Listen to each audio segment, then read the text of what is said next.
Una vida no revisada no vale la pena ser vivida, como dijo Sócrates. A lo mejor no es necesario tanto dramatismo, pero entendemos la idea. Vivir implica pensar, reflexionar, analizar, cuestionar, enfrentar argumentos y compartir. Motivados por la búsqueda incesante del sentido de la vida. Jorge y Alan, uno coach y otro psicoterapeuta, uno estoico y otro existencialista, tendrán una conversación que puede resultar ser una más, o no, de esas habladas filosóficas. ¿Te unís? Tenemos un tema pendiente Tenemos varios. y yo lo que propongo es que nos instruyas. Ok. Seré tu discípulo. Porque, como dijo mi profesor más querido de filosofía, profesor Juan Diego Moya, que siempre que lo veo, porque vieras qué curioso, te pasa, no sé si te pasa.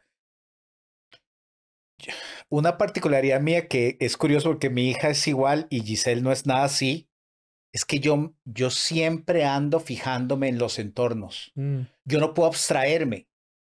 O sea, yo digo, mira, allá va el carro del vecino. Me bajo al supermercado y yo veo el carro y yo digo, aquí debe estar la profe de Sofi de tal cosa. Ajá, ajá. O sea, yo tengo, o Es sea, cierto, siempre estoy como... Me has escrito diciéndome, hey, ¿verdad que estás en el gimnasio? Ajá, ok. Sí, siempre, o sea, digamos, yo cuando voy conduciendo puedo decir, mira quién va manejando para allá, tal persona.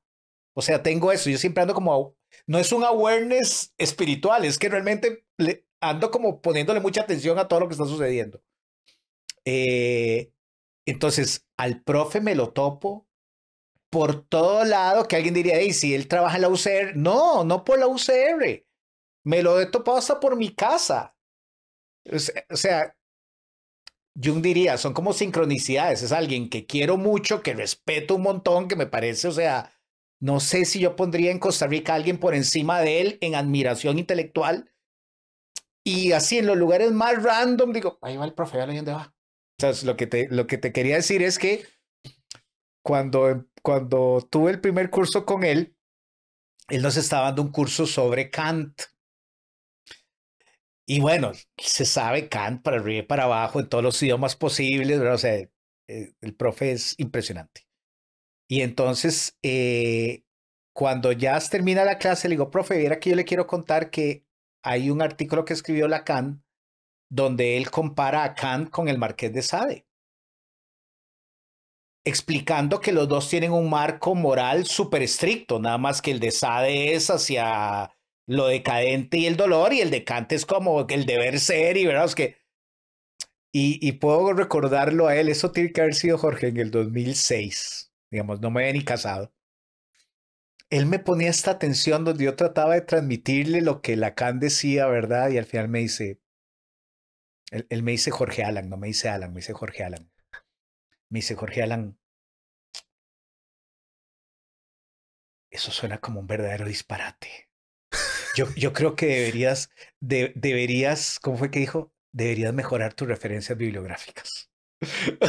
Pero así, él lo habla así, él es como super nice, como diciendo, sí, está bien que Lacan haya escrito eso, eso no tiene ni pies ni cabeza desde ningún lado. O sea, nada, o sea, eso es algo que a él se le ocurrió y que realmente usted sabrá si usted le da valor a eso o no. Desde mi posición como filósofo, es un disparate. Wow. Todo es un disparate, ¿verdad? Entonces, bueno, ahora que vos decías que querés aprender, yo digo, hay que mejorar las referencias, hay que mejorar a quién uno le pone atención, pero bueno, démosle, a ver. Vamos a aprender de tu experiencia. ¿Qué es meditación para vos? ¿Qué es meditación? Wow. De un modo muy simplista, diríamos que una práctica, Jorge.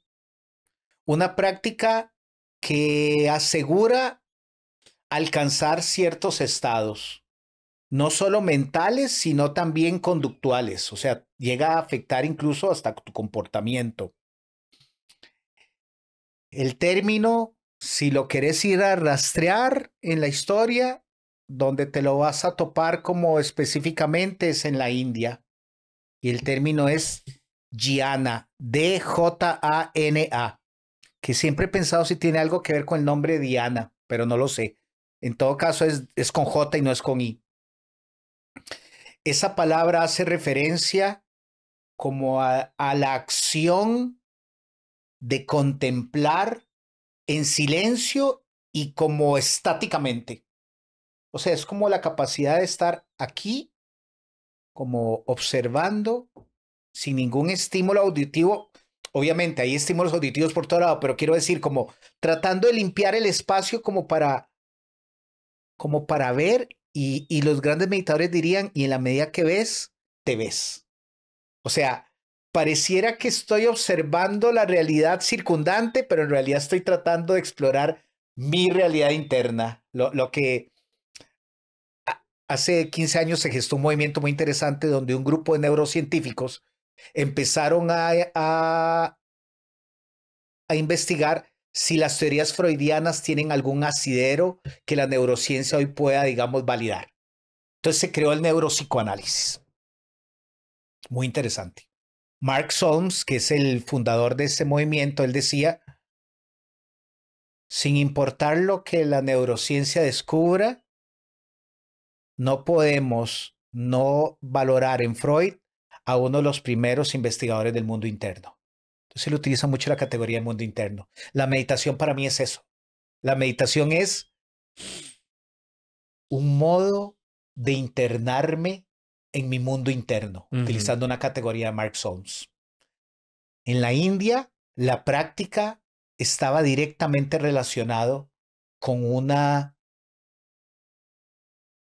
digamos, con un marco religioso. Y si querés, a mí no me afectaría, filosófico también. ¿Okay? O sea, la meditación tiene su origen como una práctica espiritual. O sea, nace de ahí. O sea, no era una práctica mental, no era una práctica menos psicológica. ¿Ok?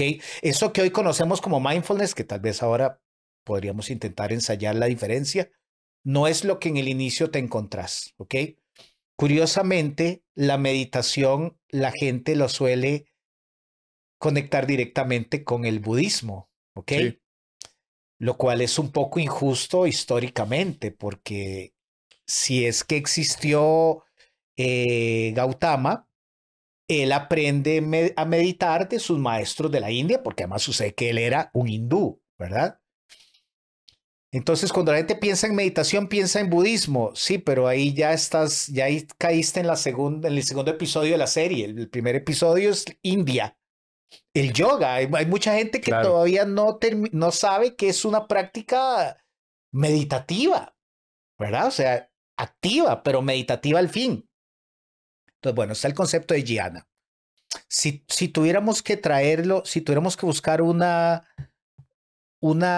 definición en castellano, ni siquiera debería ser meditación, debería ser contemplación. ¿Ah, sí? Que, por ejemplo, si vos ves en el catolicismo en particular, no sé muy bien en el evangelismo, en el protestantismo, pero en el catolicismo hay muchas prácticas contemplativas. De hecho, hay monjes contemplativos. Y si vos los ves practicando, podríamos decir desde nuestra óptica que están meditando. O sea, la contemplación es un ejercicio de introspección que no sé de dónde vendrá, pero que fue abrazado por ciertos caminos monacales del catolicismo, de los monasterios, que si vamos a buscar lo que significa la palabra jhana, calzaría muy bien con contemplar. Que alguien diría, contemplar y meditar es lo mismo. Bueno, si estiramos la liga diríamos que sí, pero en la vida cotidiana y actualmente la gente no utiliza meditación y contemplación como sinónimos. Pero en realidad históricamente sería más contemplar que meditar, ¿ok? Porque además el estado meditativo, dicen algunos autores, no es lo que yo consigo sentándome a meditar, sino es de lo que voy detrás. O sea, el estado meditativo no es el resultado de meditar, es como una especie como de habitar como otro modo de andar por el mundo. O sea, cuando alguien ha meditado, como estas personas tienen 40, 50 años de estar en un monasterio, en un ashram o en un sendo o donde sea, lo que consiguen es que su vida empieza a responder como a los criterios del acto meditativo. O sea, ya no necesitan meditar porque vivir es meditar. O sea, si vos ves a practicantes de Zen ahí en el Zazen, ahí 7 horas dándole contra la pared sin ni siquiera estirar las piernas, ellos van detrás de un estado. Ese estado no es el que están obteniendo ahí sentados. Es cuando ellos salen de ese estado y se enfrentan a la vida real. Ahí ellos lo que andan buscando es vivir, digámoslo así, en un estado meditativo. Entendiendo como con poco estímulo, digamos como con baja reactividad, ahora conectándolo un poco con el episodio anterior, y sobre todo, que es algo que a mí me encanta, me parece muy poético, tratando de descubrir y no de autoconvencerse de que esto es un sueño, de que finalmente es un sueño. Y de que cuando vos estás soñando, no importa lo que te suceda, no importa si alguien intenta asesinarte o te asesina o te mutila o lo que sea, vos te levantás y vos decís, estaba soñando. Estos grandes maestros dirían, esto es igual. Muchas de las cosas que a usted le generan tanto sufrimiento, en realidad son un sueño.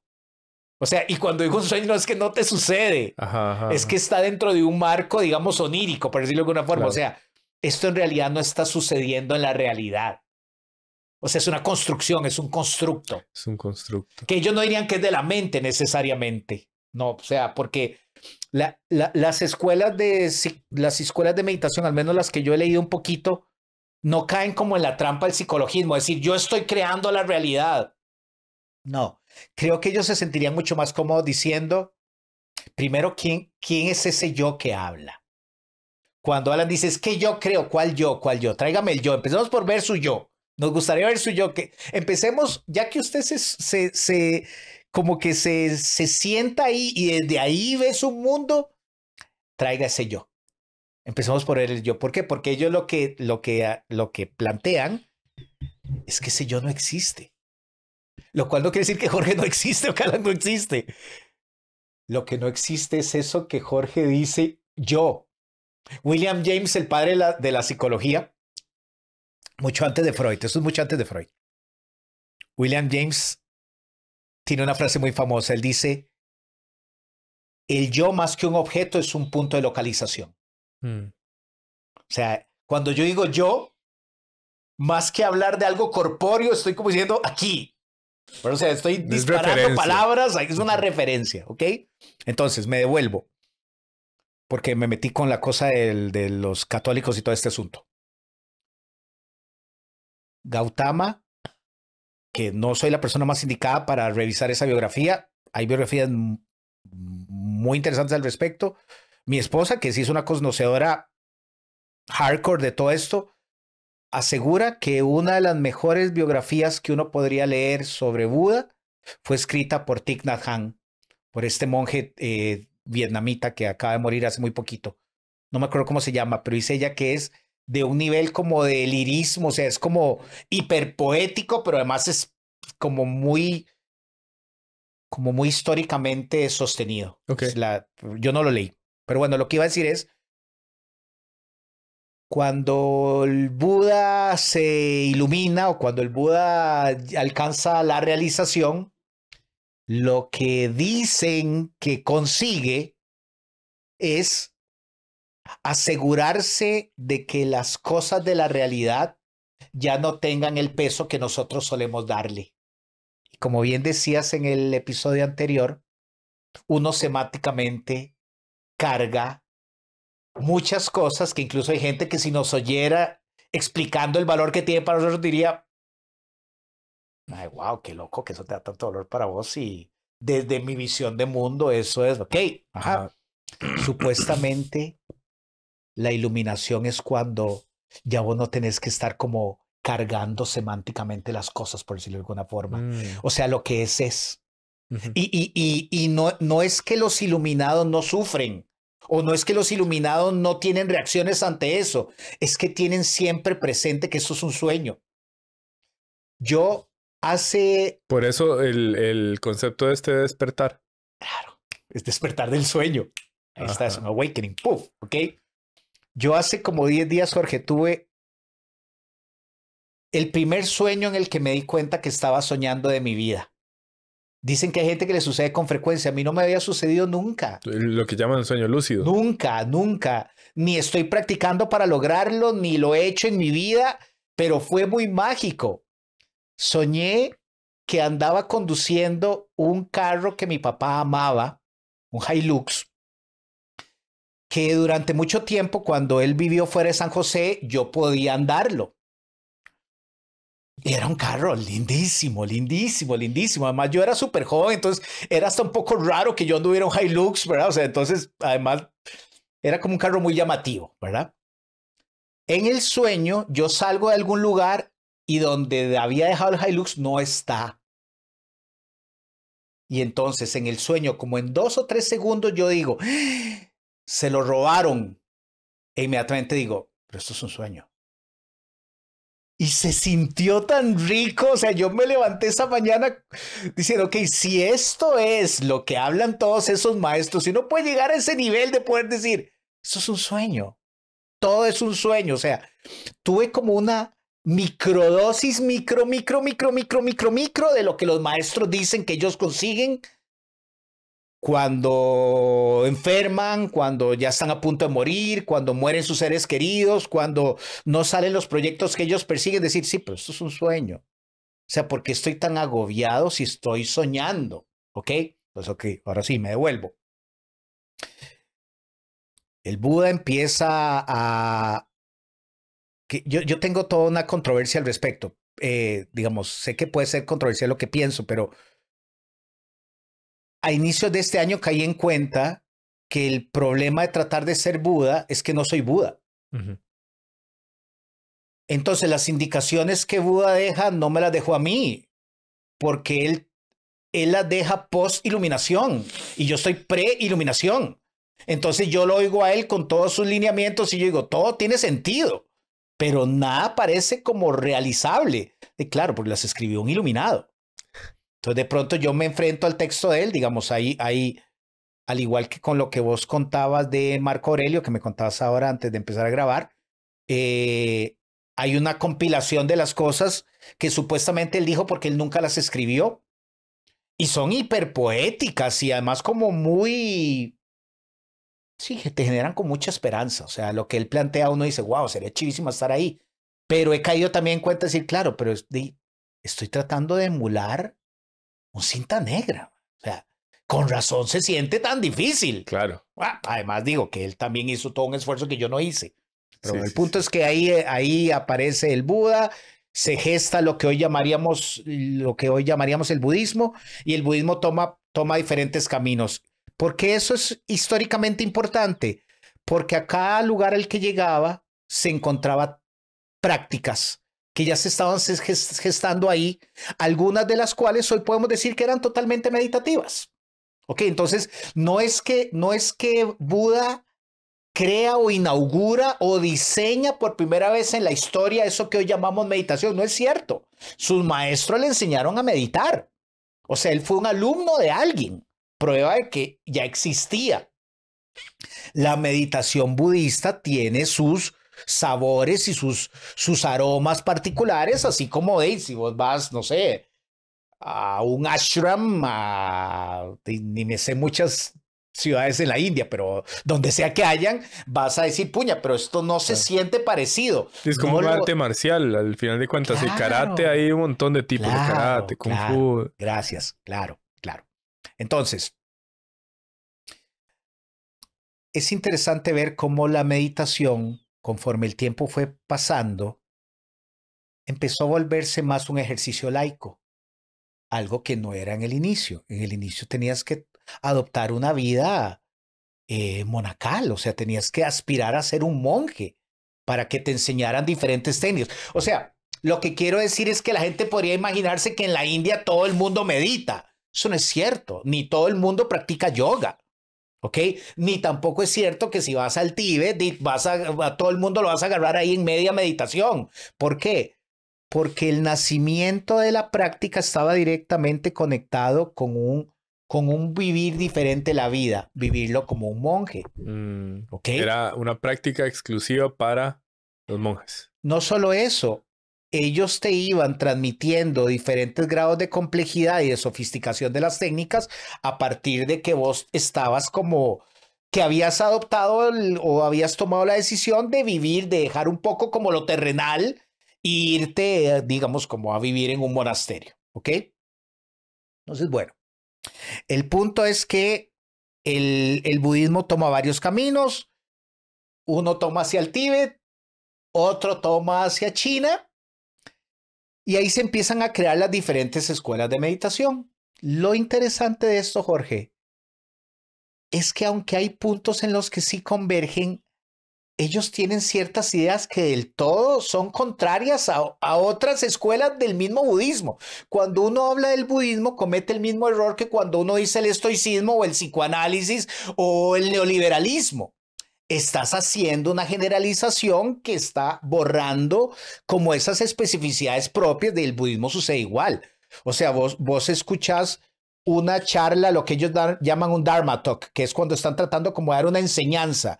Vos oís a un monje zen y escuchás al Dalai Lama y vos dirías, bueno, esencialmente están hablando de lo mismo, pero las categorías que están utilizando, y no es porque uno viene del Tíbet y el otro está en Japón.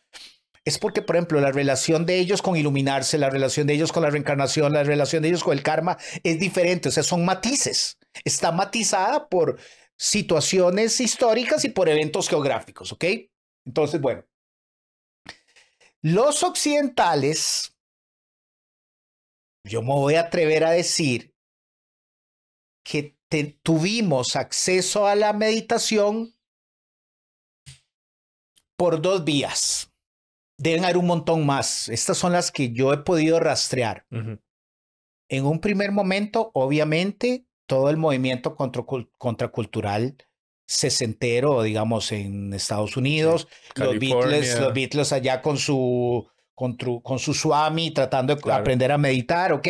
Luego él viene a América y se empiezan a gestar como escuelas. Digamos, le debemos bastante al movimiento hippie, es lo que estoy tratando de decir, porque históricamente coincide, son los 60, es Vietnam, o sea, es todo lo que está sucediendo en los Estados Unidos. Y ahí mismo en los Estados Unidos nos vamos a topar a un autor al que podemos sin miedo llamarle el fundador del movimiento mindfulness en Occidente, que es el doctor Jon Kabat-Zinn.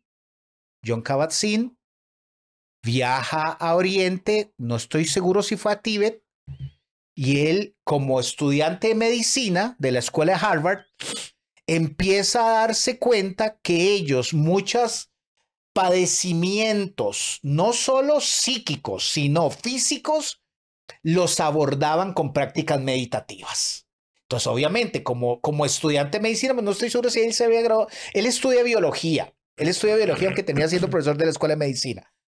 Él empieza a darse cuenta que, digamos, lo que serían los chamanes, por decirlo de alguna forma, tal vez el término no está bien utilizado. Los chamanes no solo practicaban mucha meditación, sino que le pedían a sus pacientes que meditaran. Entonces él dice, ¿por qué?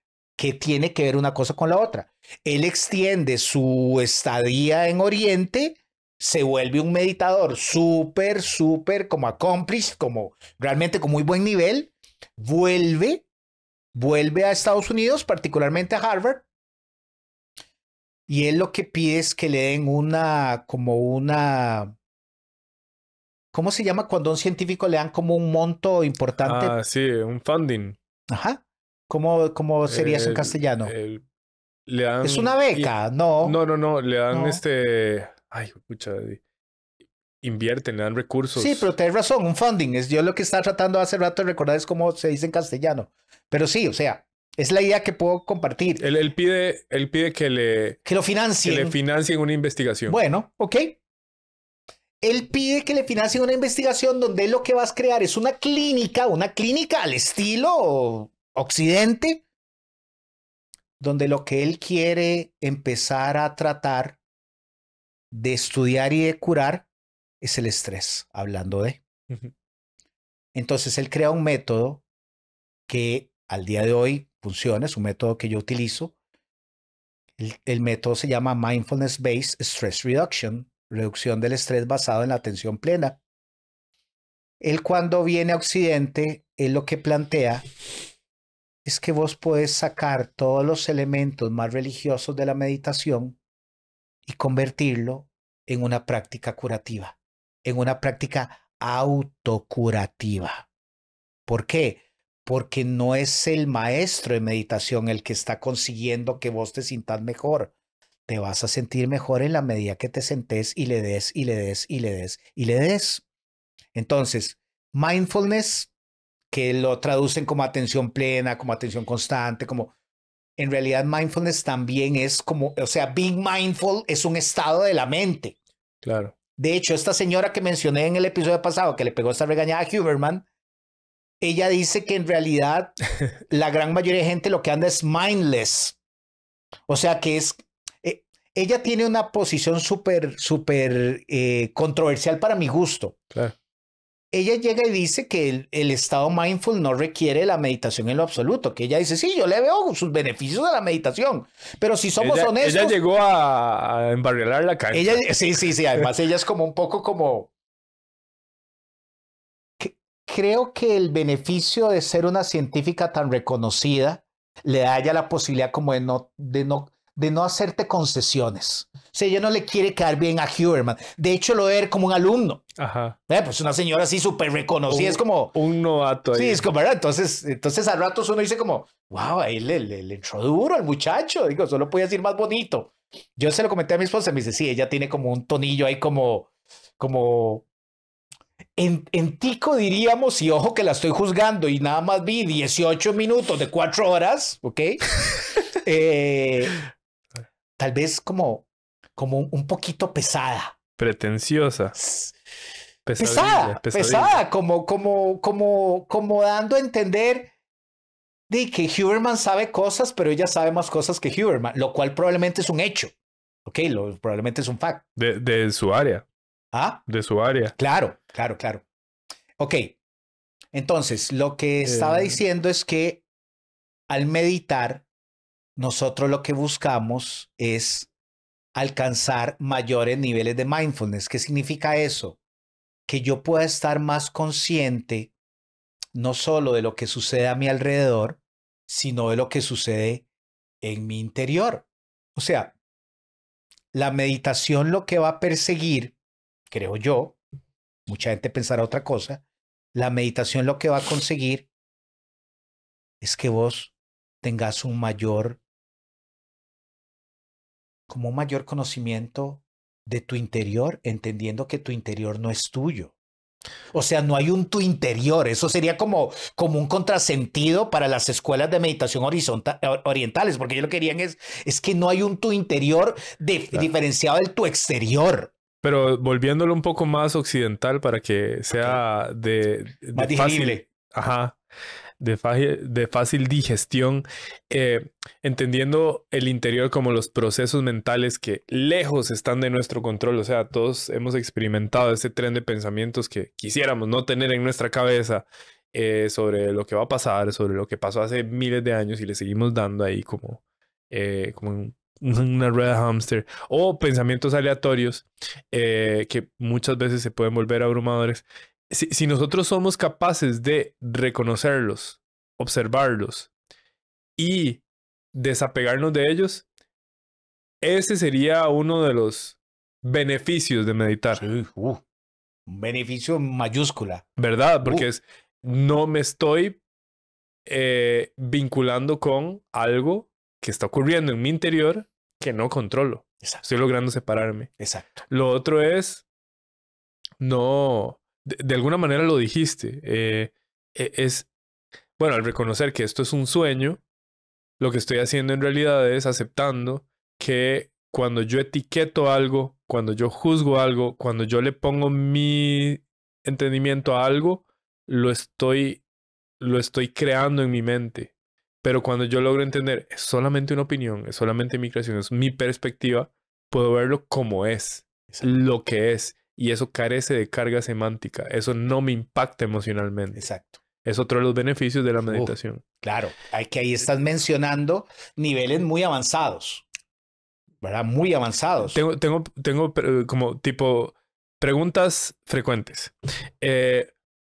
Al meditar, ponemos la mente en blanco.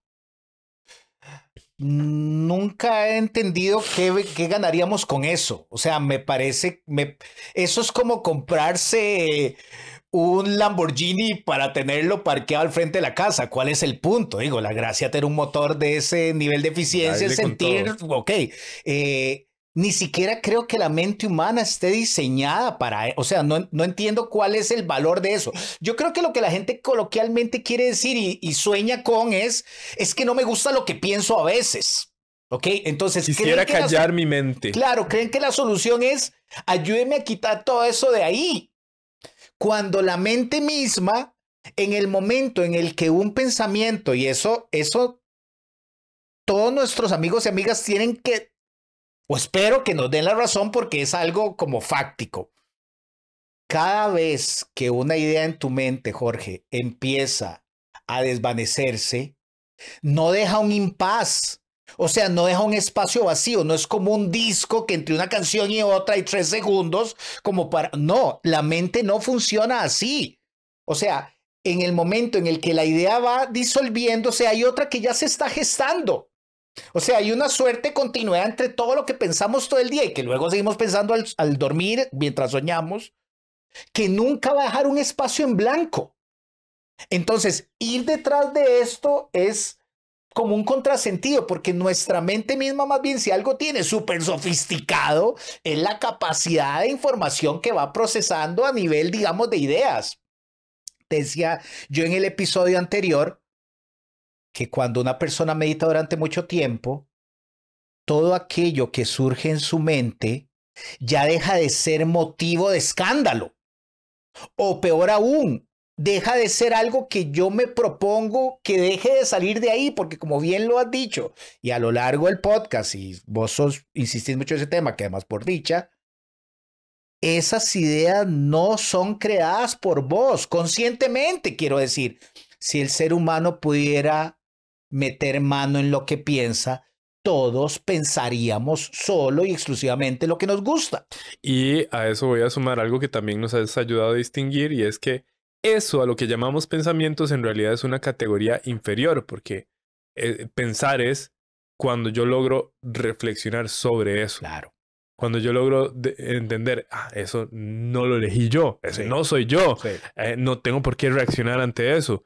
Y puedo tener mayor conciencia, o sea, awareness, reflexión. Sí, sí. Capacidad de reflexión. Capacidad de reflexión, sí. Sí, podríamos hablar de ideas en lugar de pensamientos, tenés toda la razón. Creo que es una mejor categoría.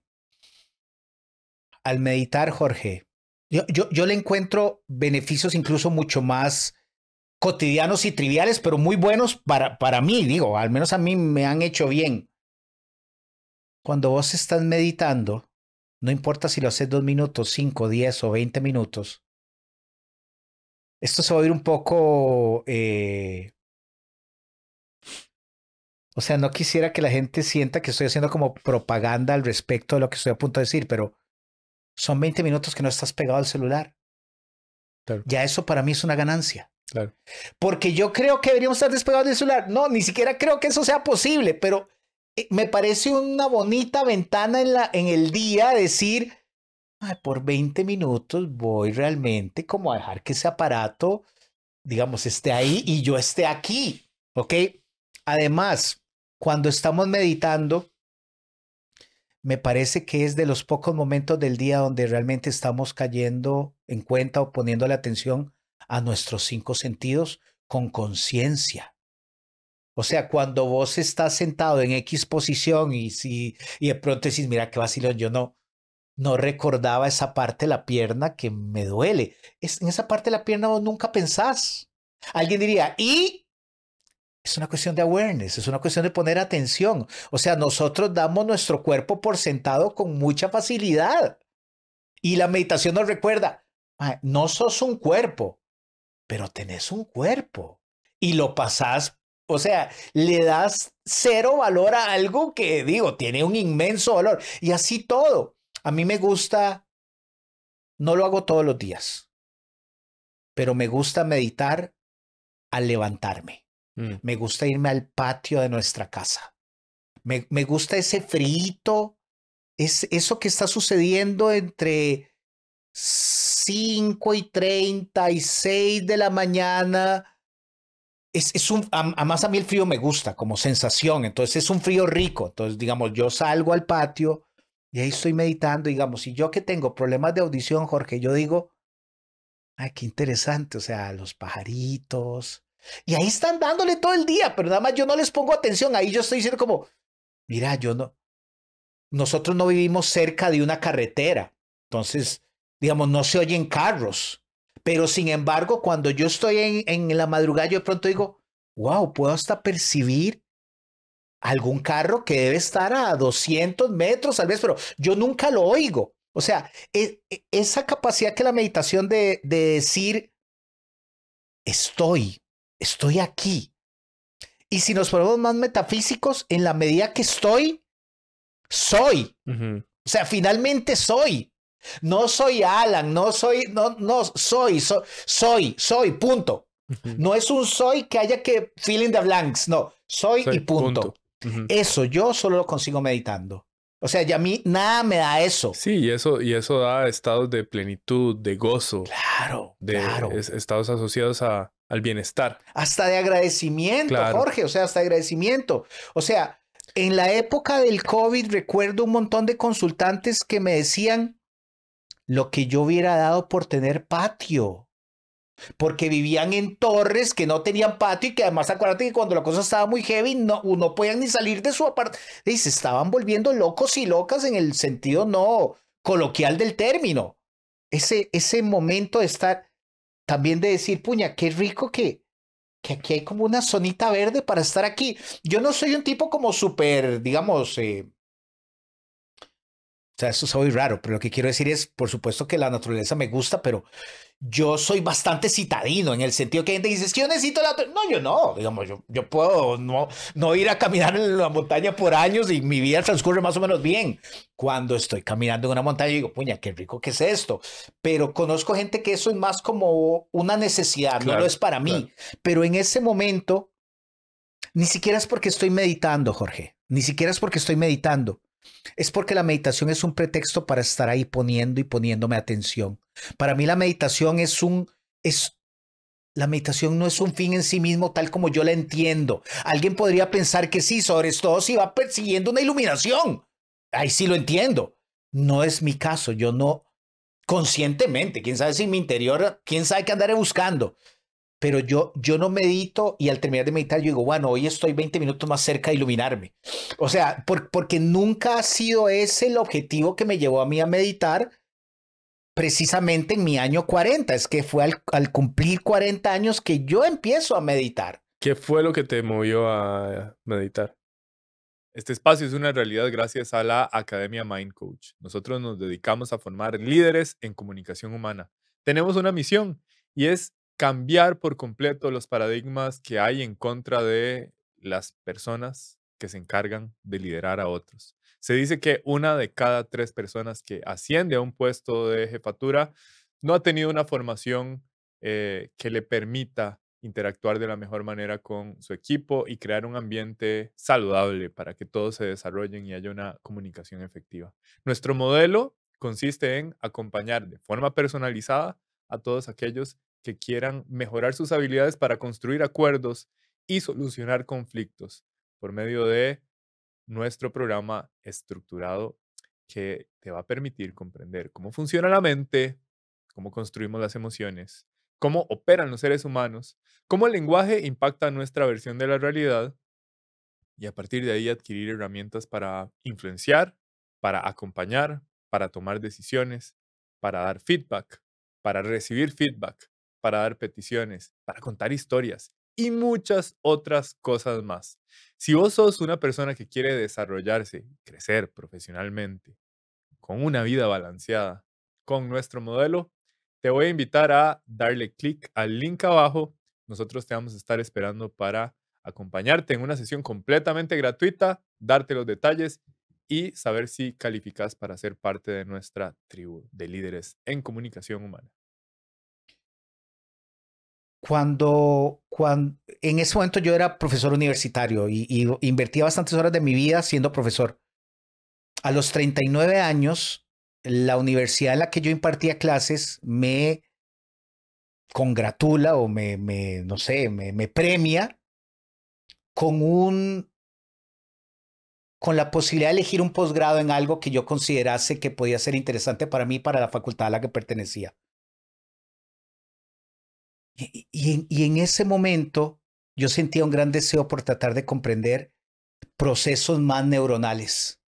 Porque como yo me formé en psicoanálisis, la parte fisiológica tenía muy poco protagonismo. Y yo sentía más que como psicólogo, como profesional, que no estaba bien que yo tuviera ese vacío como tan marcado.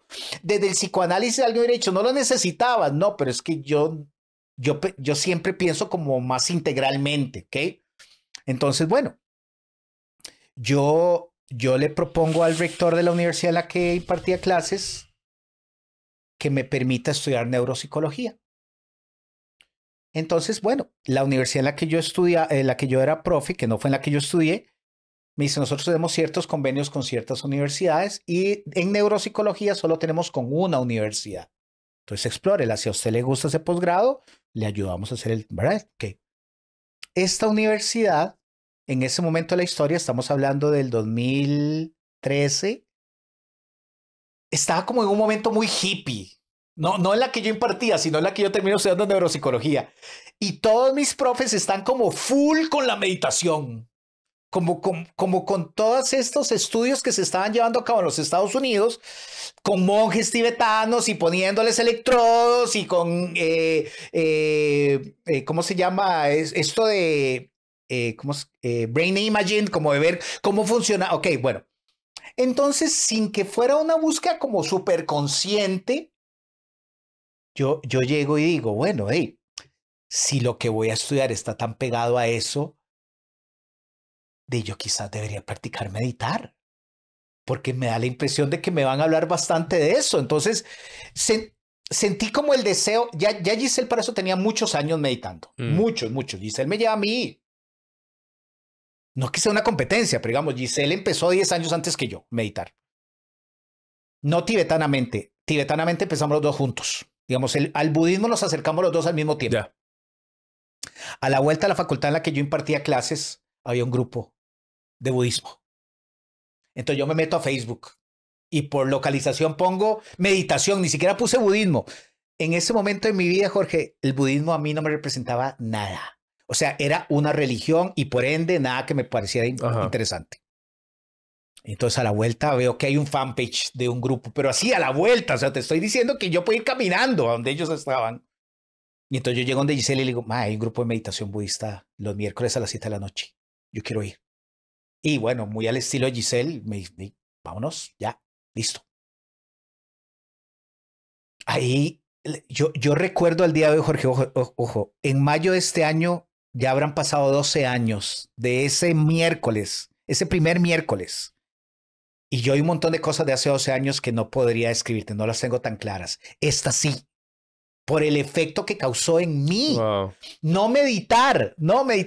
Es más, hoy puedo revisarme en el pasado y decir, no medité nada. Ese día no medité nada. O sea, no medité nada porque además las instrucciones todas me parecían demasiado, sí, como metafísicas, como muy raras. Es que yo soy muy escéptico. Eso es un gran problema para mí. En algunos puntos una virtud, pero creo que también un problema. Pero Jorge, lo que yo recuerdo de esa noche es las personas que se reunían ese miércoles a las 7 de la noche a meditar. O sea, casi yo diría, transmitían un nivel como de contentment que yo no había visto nunca en mi vida en un solo grupo de personas. Nunca. Wow. Nunca. Yo ya para eso yo había pasado por psicología, por psicoanálisis, por filosofía. ¿Ok? Profesores maravillosos, compañeros encantadores, grupos súper, o sea, que me generaban como todo un deseo de aprender. Pero nunca yo había estado rodeado de humanos que lo que te dijeran es como, No, y ni siquiera te lo decían, es lo que ellos transmitían. Es como, estamos bien. Y vos veías, yo siempre cuento esto, o sea, teníamos un compañero ahí en el grupo de meditación. Jorge, el reloj de ese señor debe costar, no sé, no sé ni cuántos cientos de miles de dólares, pero, o sea, era un Rolex tan obsceno, ¿verdad? O sea, que yo que no sé el reloj, yo decía, ¿cuánto puede costar ese reloj? Y a la par estaba el muchacho estudiante de universidad que nos contaba lo que le costaba tener que ahorrar para ir a la soda, que algunas veces tenía que elegir entre la soda o las fotocopias. Y se veían igual. O sea, vos no sentías la diferencia, había como un trabajo interno, o sea, había como una sensación de, está bien ser yo. Ajá. Yo no sentía eso a mis 40 años. No, para nada. Yo andaba súper atribulado, como, puña, no he escrito un libro, o sea, tengo que ver si hago otro doctorado, o sea, muy atribulado, realmente muy atribulado. Ellos no. Yo me acuerdo que en algún momento, demasiado cute, hoy me parece ridículo, en algún momento yo quería como transmitirles a ellos porque yo estaba ahí, ¿verdad? Que era porque yo iba a estudiar neuropsicología. Y vieras que el modo más amoroso lo que recibí fue como, bueno, qué dicha, Alan. Okay, cool. Buena nota. Ajá. Era como, nadie fue como, no, pero contame más, porque era como, es que eso es tu búsqueda, ma, digamos, a ninguno nos interesa. O sea, no es que no les interesaba en el sentido apático. No, si yo hubiera agarrado el churuco, probablemente hubiera hablado 2 horas seguidas. Lo que quiero decirte es, nada de lo que poseías era importante, nada de lo que perseguías parecía tan valioso como para perder mucho tiempo hablando de eso, porque lo valioso era como estar. Eso yo nunca lo había sentido en mi vida. El estado de presencia. El estar en presencia y en el caso de ellos, porque eso llegó mucho más tarde a Giselle y a mí, incluso la sensación de pertenencia, de decir, vamos a adoptar el camino del budismo. O sea, Giselle y yo realmente, aunque ninguno de los dos, no puedo hablar por ella, pero estoy bastante seguro que ella me daría la razón, ninguno de los dos podríamos hoy sostener que somos budistas. Pero lo fuimos. Por varios años lo fuimos. En estricta observancia, no, tampoco. Pero sí, digamos, hubo un momento en que yo sentía que yo iba por la vida con el sistema de navegación del budismo tibetano. Y solo leía sobre budismo tibetano y solo hacía prácticas de budismo tibetano y cada vez que, bueno, al final me empiezo a estudiar neuropsicología, mis profes dan hiper en eso, entonces, bueno, era como un caldo de cultivo del que todos nos retroalimentábamos. Se acaba el posgrado, digamos, la vida continúa y en el 2015, me acuerdo perfectamente que estábamos en el gimnasio. Estábamos Giselle y yo en el gimnasio. Cosa que odio, yo odio los gimnasios. No a la gente, digo, odio el hecho de tener que ir al gimnasio para que nadie lo tome mal. No, bueno, que dicha que existen los gimnasios. Y en eso me llega un correo donde están haciendo una convocatoria a nivel mundial para ser parte de un proceso de formación como instructor de meditación. La institución que lo estaba promoviendo era la Universidad de Madison, Wisconsin, particularmente un instituto que ellos tienen que es fundado por el Dalai Lama, que se llama el Center for Healthy Minds. Yo no sé cómo a mí me llega ese correo, honestamente. O sea, ¿por qué me llegó a mí? Nunca lo pude rastrear. Lo único que te pedían era tener un posgrado en algo neuro. Era lo único. Y bueno, meditar en la medida de tus posibilidades. Yo me acuerdo que Giselle estaba en la banda estacionaria y yo con cualquier pretexto para no hacer ejercicio, donde recibí el correo, llego y le digo, amor, mira, o sea, hay una convocatoria mundial para estudiar, digo, era lo más top que había. Y entonces le digo, bueno, pero obviamente que voy a tener yo acceso a eso, ¿verdad? Y Giselle, es que Giselle es una optimista, Giselle es positiva, me dice, mae, manda los atestados. Y si no te contestan, no te contestan. Por algo te mandaron el correo. Era un correo masivo, Jorge, ok. No es como que el rector me estaba escribiendo a mí. Ok, no, era un correo masivo. Asumo que fue como algún database de gente de que, no sé, la verdad es que no tengo idea. No tengo idea. Porque además la universidad en la que yo estoy en neuropsicología no tiene nada que ver con esto. Nada. Nada. Es más, están en dos puntos opuestos del hemisferio americano. Neuropsicología en Argentina. Y esto estoy hablando en Wisconsin. O sea, son los dos puntos de América. Yo armo como un currículum y lo mando. Lo mando y digo, y sí, que estoy muy interesado en la meditación, que tengo algunos años de estar practicando meditación. Y me aceptan. Me aceptan. Me aceptan.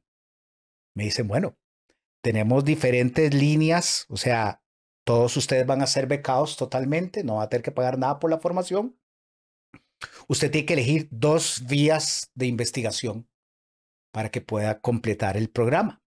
Entonces yo elegí Mindfulness Based Stress Reduction, nota al pie de página, este centro no tiene nada que ver con Kabat-Zinn, absolutamente nada que ver con Kabat-Zinn, pero daban esa formación y yo como terapeuta y me parecía que era interesante tener como esa herramientita por ahí y la he usado bastante. Y también llevé una formación para más bien enseñarle a maestros y maestras de preescolar a enseñarle a los niños a meditar. Wow. O sea, yo formaría al teacher y el teacher le enseña al chiquito. ¿Qué? ¿Ok? Entonces, bueno, fue un momento, digamos, cosas que yo atesoro. Uno de estos días andaba buscando unas fotos en Facebook y me encontré una foto y me generó una impresión. Y alguien podría decir, bueno, todo eso es irrelevante. Creo que en el fondo sí, pero igual lo atesoro con mucho cariño. Por ejemplo, yo tuve la posibilidad de recibir una clase de Daniel Goleman. O sea, el creador de la inteligencia emocional. O sea, él es parte de esa universidad. Wow. Richard Davidson, que es uno de los más importantes en lo que ellos llaman Contemplative Neurosciences, también, digamos, yo nunca lo hice por cabrón, porque la verdad es que es por cabrón, pero yo incluso hubiera tenido la posibilidad de hacer como una clase virtual. O sea, Richard Davidson, Jorge, para que te hagas una idea, es una de las 100 personas más importantes del siglo XX según la revista Time. O sea, Richard Davidson, todos nuestros amigos y amigas que han visto esa foto que es casi un meme, donde hay un monje budista con un montón de electrodos y un tipo aquí a la par como agachado, ese es Richard Davidson. Wow. Y el que está sentado es Matthew Ricard, que es un monje importantísimo, que es considerado el hombre más feliz del mundo. ¿Okay? O sea, este era profe, el tipo que sale en esa foto. Entonces, bueno, yo recibo esa formación. Nunca hice mucho con la parte preescolar, para ser honesto, me faltó empuje, honestamente, me faltó empuje, creo. Sí hice un par como de approaches, ahí, digamos, fui a, no voy a decir los centros educativos, pero sí fui como a 2 o 3 privados a enseñarles, pero ni me dieron mucha pelota, ni yo hice mucho esfuerzo tampoco, para ser honesto, no diría que fue responsabilidad de ellos que no gestara tan bien. Yo creo que fui bastante tibio a la hora de, estaba como en otra cosa en mi vida. Ya no tenía muchas ganas como de hacer mucho push. Y lo de Mindfulness Based Stress Reduction, eso yo lo uso al día de hoy. O sea, hay gente que cuando llega a terapia y yo como que rápidamente determino que su problema son los altos niveles de estrés, yo le digo, o sea, usted y yo podemos hablar todo lo que usted quiera, digamos. A mí me queda lo que me queda de vida para escucharlo. Si usted no hace algo con ese estrés, no va a servir de nada y usted me va a odiar al final del proceso porque va a sentir que no logró nada, porque no lo vamos a lograr hablando. Okay. Va a tener que aprender técnicas de reducción del estrés, y el programa de Mindfulness Based Stress Reduction son 8 meditaciones diferentes que abarcan diferentes como situaciones. Entonces mi trabajo también es decirle a la persona, ok, yo creo que usted debería practicar esta meditación. Vaya y me cuenta cómo le va yendo y después lo incorporamos por otra. No es algo que haga con todos mis consultantes, porque hay gente que del todo o ya medita o no lo necesita, pero hay ciertas personas que yo al día de hoy te puedo decir que gracias a esa formación, sí, creo que puedo decirlo, creo que ha ayudado a muchas personas de las que podría haber ayudado con solo psicoterapia. Wow. Perdón. Brutal. Esto me hace pensar en 2 cosas. Una, va a haber segunda parte de este episodio. Definitivamente. Qué pena. Esto es una gran introducción al mundo de la meditación. Quizás en el siguiente episodio a mí me gustaría, voy a traer una estructura de preguntas para la parte práctica. Sí. Ajá, para que las personas puedan ir integrando esta linda práctica en el día a día. Sí. Y no solo linda, sino saludable. Sí. Yo me acuerdo que hace muchos años, cuando estaba en una de las etapas más importantes de mi vida, que fue como el giro, pasé de la etapa más oscura a sentirme muy bien, viviendo una vida con propósito, sintiéndome mejor conmigo mismo. La meditación fue clave. Y parte de las cosas que he descubierto en mi camino es que si hay algo que necesitamos los seres humanos para vivir una vida digna, es aprender a estar presente. Sí. Y eso lo saben todas las personas que nos siguen. Mi mantra es be present. Entonces creo que esto es una gran herramienta. Y es un objetivo de la meditación, Jorge. Es un objetivo de la meditación. Y yo creo que es un objetivo fácil, trasladable a la vida cotidiana. Esa es la idea. Sí. Chicos y chicas, sí, yo espero... Perdón porque me fui por un lado muy histórico. Yo creo que vale la pena. Las personas que nos siguen creo que van a estar fascinadas con esta introducción y van a estar contentas de que haya segunda parte. Sí, y Jorge es particularmente muy bueno como para darme orden de cómo ir como llevando las cosas. Entonces, creo que eso que estás ya pensando de tener una estructura de preguntas me va a permitir como volver siempre al tema inicial que es total. ¿Qué con la meditación? ¿Verdad? Vamos por ello. Es una gran herramienta. Creo que a estas alturas de la vida, aquel o aquella persona que dude de los beneficios de la meditación estuvo encerrado en una cueva. Sí. Porque, o sea, no hace falta investigar demasiado para darse cuenta de que es uno de los recursos más importantes que tenemos hoy en día para ganar bienestar. Y sí, perdón Jorge, si alguien quisiera, si al igual que yo es fan de los documentales, yo les quiero recomendar uno. Y como decís vos, si vos ves ese documental y cuando se acaba el documental vos decís, no me convenció lo de la meditación, está bien, está perfecto. La verdad es que creo que, digamos, no es tu momento y está muy bien también, digamos. No hay por qué hacer mucha evangelización, ¿ok? Nadie va a morir por no meditar. Exacto. Y conozco personas que alcanzan ese estado sin nunca haber meditado. Tiene como cierta habilidad para que yo no la tengo del todo. El documental se llama Free the Mind. Free the Mind. No es un documental fácil y por alguna razón de ser por derechos de autor, desafortunadamente ya no está en YouTube. Pero si tienen la posibilidad, o sea, si son de estas personas que son como muy hábiles tecnológicamente como para buscar torrents y estas cosas, ¿verdad? O sea, si pueden ver Free the Mind, yo a lo largo de estos 12 años lo he presentado como 3 o 4 veces, como en cineforos y cosas así, como en lugares. Y toda la gente, Jorge, sin exagerar, toda la gente que ese documental dice, yo quiero aprender eso. O sea, el documental está muy bien diseñado para decirte, vea todo lo que usted podría conseguir si se sienta un ratito por día. Entonces, Free the Mind es un documental como de 70 minutos y yo no lo tengo en este momento, no lo tengo yo, debería buscarlo, pero si alguno o alguna quiere como empaparse, ojo, del lado científico, o sea, el documental no tiene nada que ver con religión, son científicos hablando de la meditación. Me encanta. Y además, siguiendo ellos están haciendo un experimento donde están trabajando, voy a hacer un poco spoiler, pero ellos están trabajando con exveteranos de guerra norteamericanos. Todos traen el post-traumatic, ¿cómo es que se llama? Estrés postraumático. Ajá. Y en una semana de meditar, una semana de meditar 3 horas diarias, ¿ok? Les pasan los test iniciales con sus grados de reactividad, de estrés, y en una semana, Jorge, o sea, los números, pero caen así, claro. Caen. Entonces, Free the Mind por si alguien quiere buscarlo, y yo me voy a dar la tarea de buscarlo, y tal vez en algún momento podamos reunirnos en un espacio a observar. Me encantaría. Además, vienen sorpresas de parte de The Mind Coach. Vamos a tener un app en donde van a tener acceso a meditaciones guiadas. Y por supuesto que yo esperaría que vos estés ahí también acompañando a los usuarios.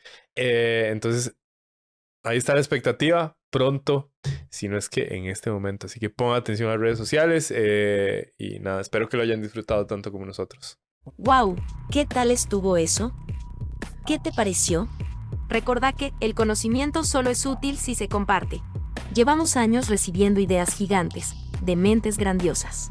Hoy, Alan y Jorge intentaron transmitir un poquito de eso y esperamos que sobre todo te haya encendido la chispa por la búsqueda de la sabiduría. Aquí continuaremos resolviendo este y muchos temas más. ¡Hasta la próxima!